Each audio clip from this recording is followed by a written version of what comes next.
Bonsoir à tous, bienvenue sur D8 pour cette nouvelle édition de Voyage au bout de la nuit. Aujourd'hui, je vais poursuivre la lecture de ce livre « Aide-moi si tu peux » de Jérôme Attal, paru aux éditions Robert Laffont. C'est donc un thriller et Jérôme Attal est un écrivain, parolier, scénariste, auteur, compositeur, interprète et également chanteur. C'est le petit-fils du peintre belge Jacques Colas. Je vais donc poursuivre la lecture de ce livre. Et n'hésitez pas à réagir sur les réseaux sociaux avec le hashtag VBN. Merci beaucoup.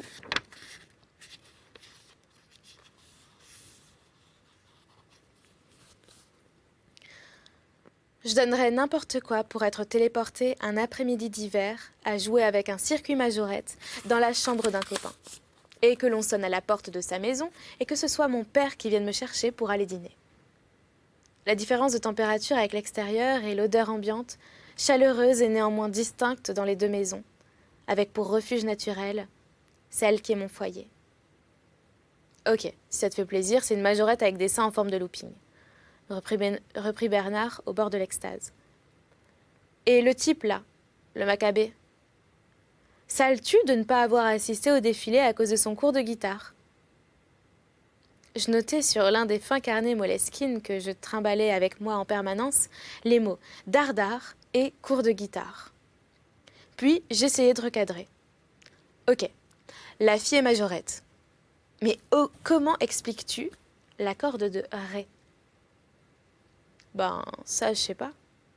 Mais la fille est majorette. J'ai une idée, lança le plus chevronné des deux gendarmes après avoir tiré sur le joint. La victime accroche sa guitare au mur. La femme de ménage doit monter sur le fauteuil en tissu chaque fois qu'elle veut la nettoyer, ce qui énerve la victime parce que c'est le fauteuil où il a l'habitude de s'asseoir pour manger ses chocs à pic. Et bref, un jour, en son absence, la femme de ménage se met à prendre les poussières sur la guitare. Et là, c'est la révélation. Elle décroche l'instrument, l'observe un moment et se met à en jouer comme un guitariste réputé, là. Mais si, vous savez... Michael Jones, dis-je. Excuse-moi, Kag, intervint Bernard, mais il y a quand même plus réputé que Michael Jones comme guitariste. Je sais pas, t'aurais pu citer Django Reinhardt, Jimi Hendrix ou Eric Clapton. Pardon Bernard, insistai-je, mais en 85, au moment de la sortie de Je te donne, Michael Jones est un guitariste fort réputé. Donc, la fille poursuivit le gendarme, alors qu'elle n'a jamais posé ses mains sur une guitare autrement que pour passer un chiffon dessus, se met à jouer comme une déesse. Elle ne sait pas d'où ce talent lui vient. C'est en elle. Un point, c'est tout. Pas crédible, objectai-je. Si, dit Bernard à la rescousse du gendarme, c'est comme Nina Simone, sauf qu'à la place des cordes vocales, ce sont des cordes de guitare. Nina Simone, c'est pas la fille qui avait le temps ou les finances pour prendre des cours de chant. C'était en elle, c'est tout. Continue. Alors, à ce moment-là, l'habitant des lieux, qui allait faire provision de cônes glacés chez Picard, rentre chez lui et comprend que sa femme de ménage a un niveau de guitare qu'il n'atteindra jamais. Foudrage, il se précipite sur elle, lui retire la guitare des mains, en décroche une corde et lui passe autour du cou jusqu'à la guillotiner. Après quoi, il va déposer la tête dans le freezer. Donc, comme il n'y a plus de place pour les glaces, il les mange une à une, assis sur le canapé, en attendant la retransmission du tennis. Et conscient de son geste, il se suicide, en retournant l'arme du crime contre lui. Pendant ce temps-là, le joint repassait entre les doigts de Bernard. « Et le bol de choc à pic, demandai-je, il est où dans ton scénario? Et le type, et il est à moitié à poil, comme s'il sortait de sa douche. » « C'est ça !» s'écria Bernard d'une voix sonore. « C'est ça, sauf que vous oubliez un truc. C'est pas la tête de la femme de ménage qu'on a trouvée dans le freezer, mais celle de la majorette. » Je leur fis le commentaire suivant. Si la femme de ménage est toujours en train de patienter dans la voiture de service avec la chaleur qu'il fait, je suis sûre qu'elle serait consentante pour qu'on lui plonge la tête dans un freezer. Le jeune gendarme qui n'était pas intervenu jusqu'ici prit la parole. Les deux victimes ont au moins 20 ans de différence d'âge. On sait que la guitare est un élément essentiel dans l'histoire. À mon avis, la jeune fille dont j'ai découvert la tête est musicienne. Et le type est allé de tout son long et son prof de guitare. Je lui lançai un regard luisant d'intérêt et dans mon carnet soulignai les mots « cours de guitare », notant entre parenthèses « professeur ».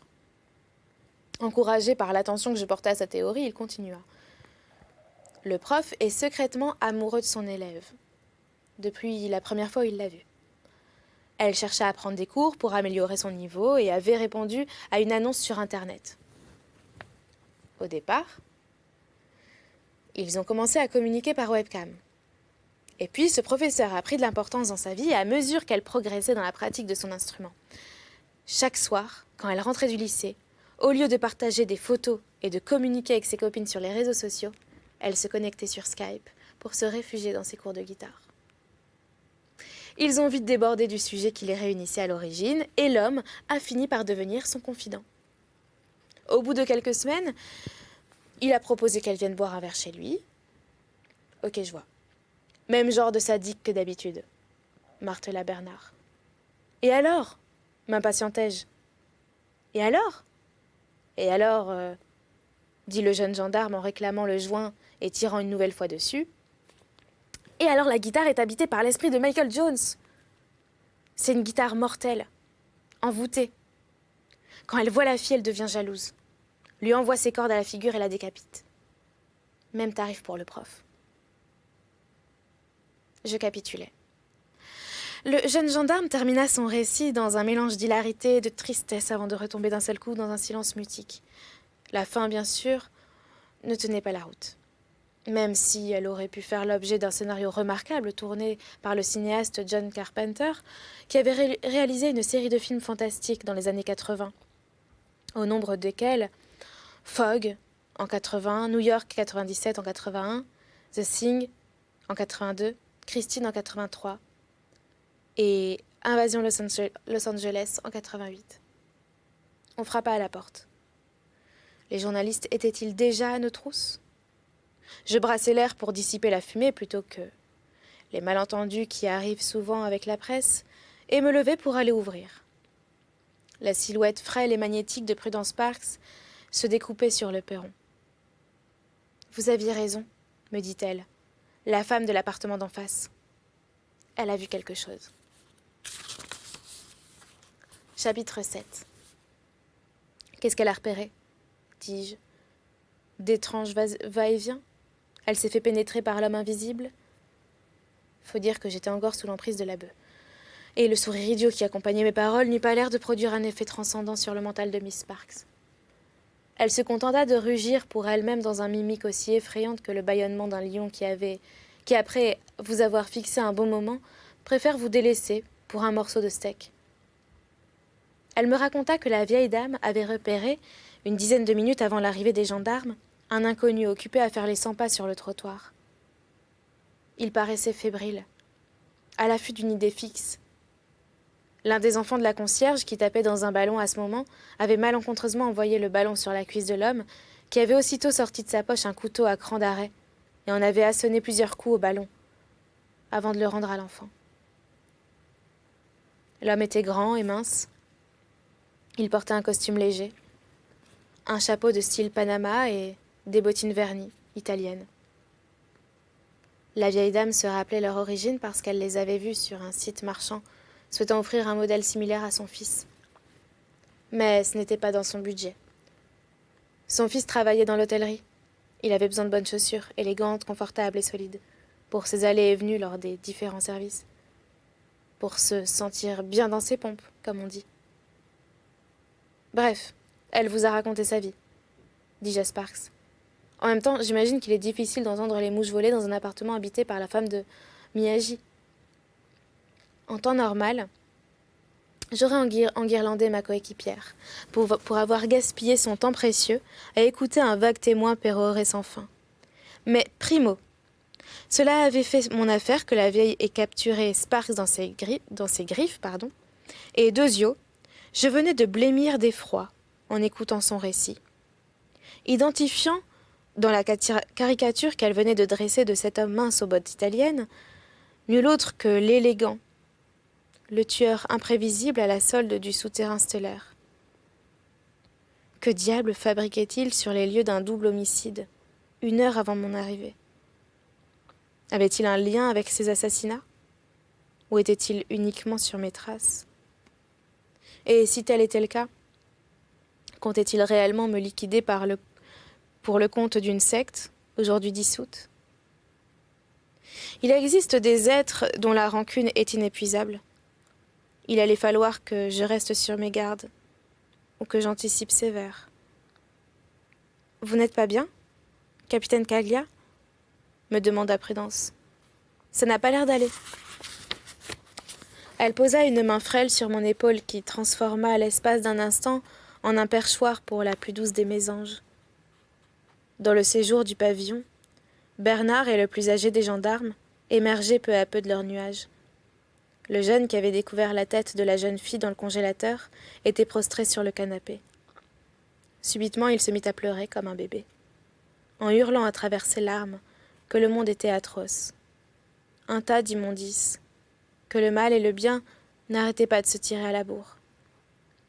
À chaque seconde, chaque carrefour, dans l'œil de chaque passant rencontré. Et qu'à partir du moment où la conscience détraquée d'un individu se mettait à penser « pourquoi pas ?», et ne songeait plus ensuite qu'à son propre intérêt, à une compensation sexuelle ou à une mallette pleine de bifetons, alors chacun de nous était prêt à tout.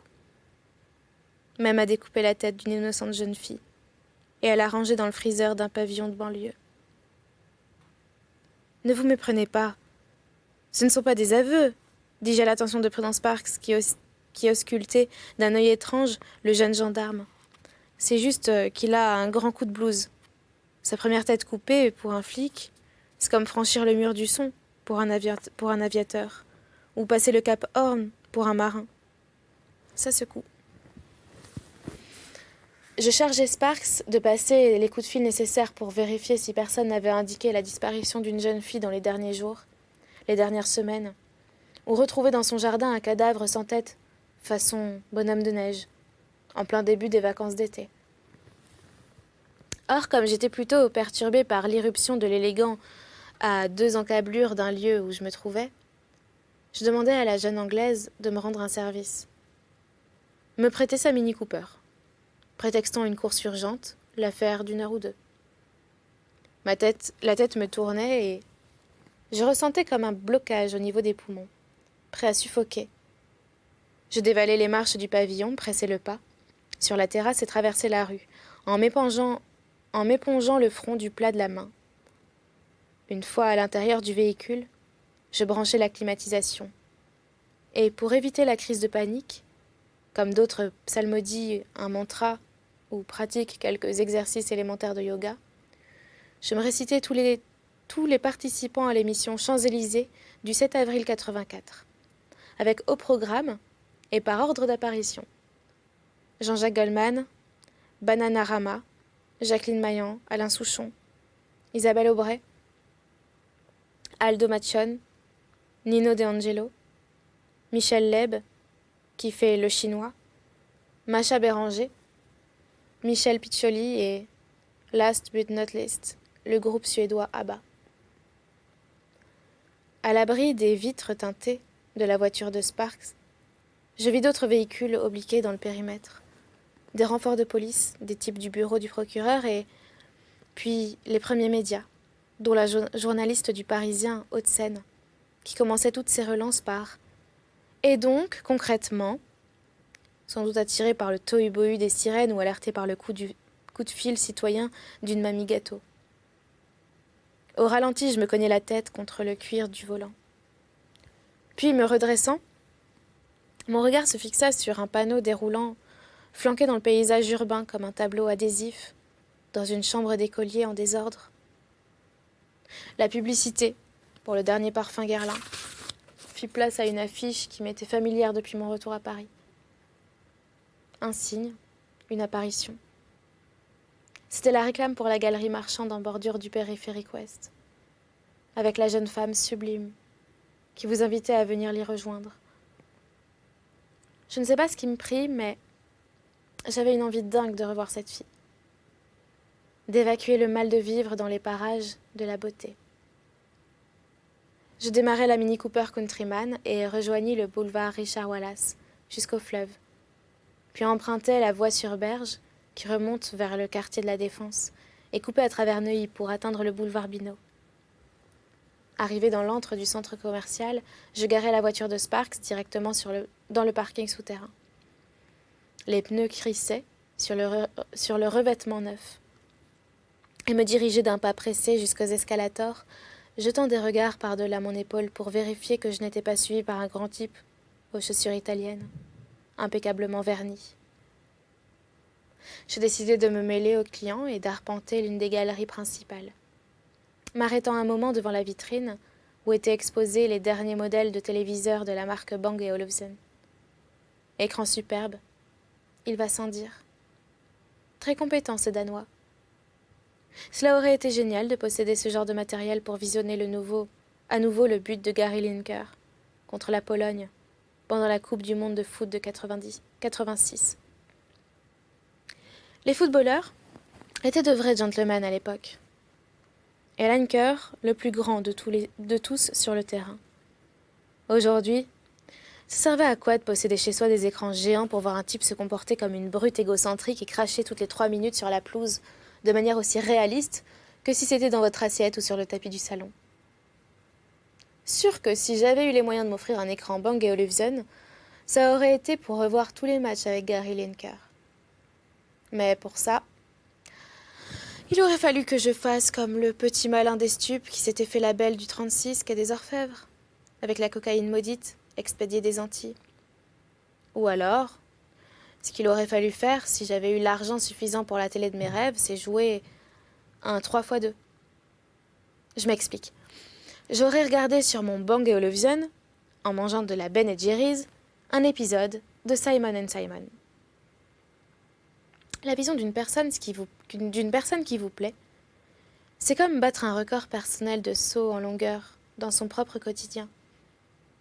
Échapper à sa routine anxiogène, se retrouver à une confortable distance de soi, au volant d'un bolide, sur une route de Californie.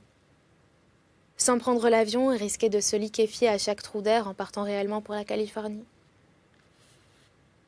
Dans son uniforme cintré de couleur prune, la fille de l'affiche s'affairait derrière un comptoir d'accueil en forme de plateau de jeux télé.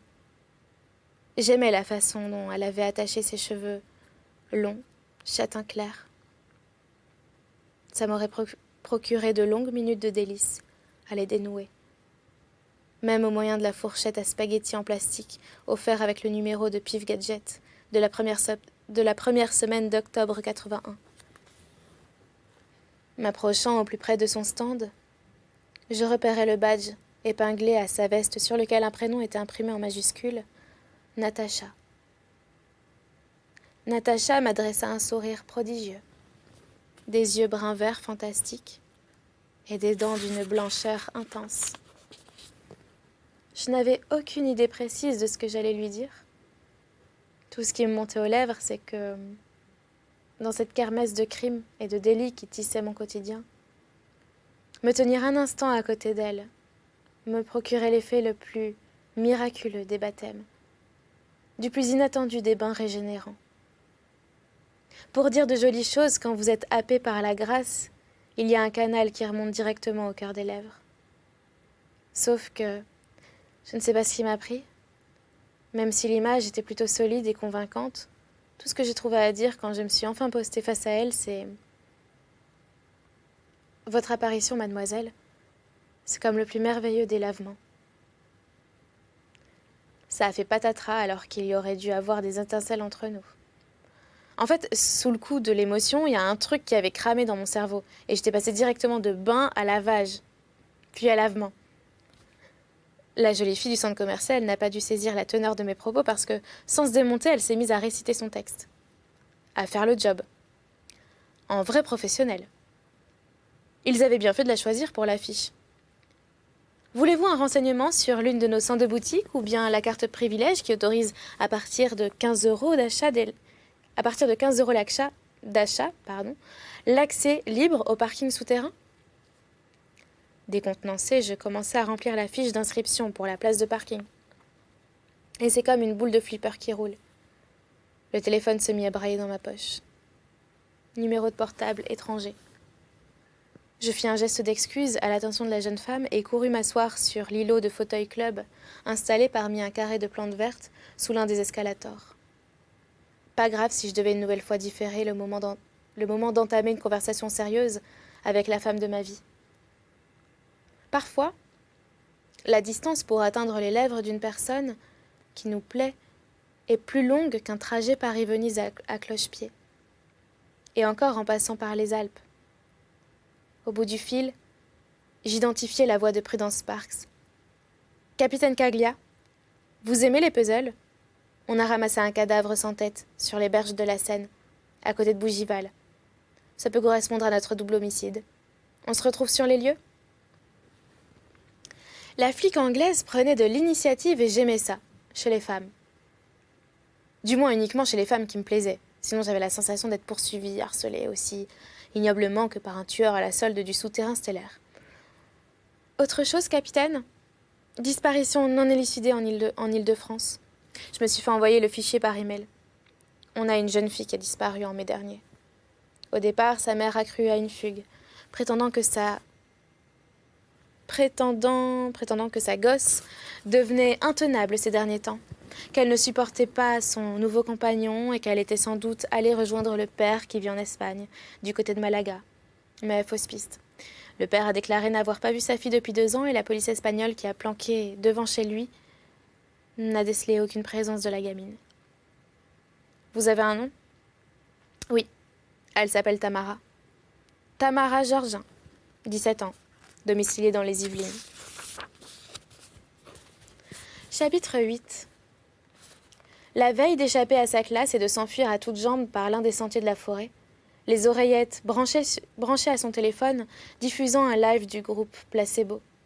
Telle une explosion de pop-corn dans le haut de son crâne, Tamara s'était rendue directement après la sonnerie de fin des cours à sa 2e leçon de guitare. Elle n'était pas montée dans le bus qui stationnait sur la place du château et la conduisait au terme de 4 arrêts distants des uns des autres, de plusieurs kilomètres, dans le haut de sa résidence. Mais s'était enfoncée dans la vieille ville en direction de la place du marché, s'engageant ensuite dans les rues bordées de cerisiers en fleurs, avant de franchir la grille d'un petit immeuble de 3 étages. Elle avait sonné à l'interphone, impatiente et soucieuse, se retournant une dernière fois pour vérifier qu'elle n'était pas suivie.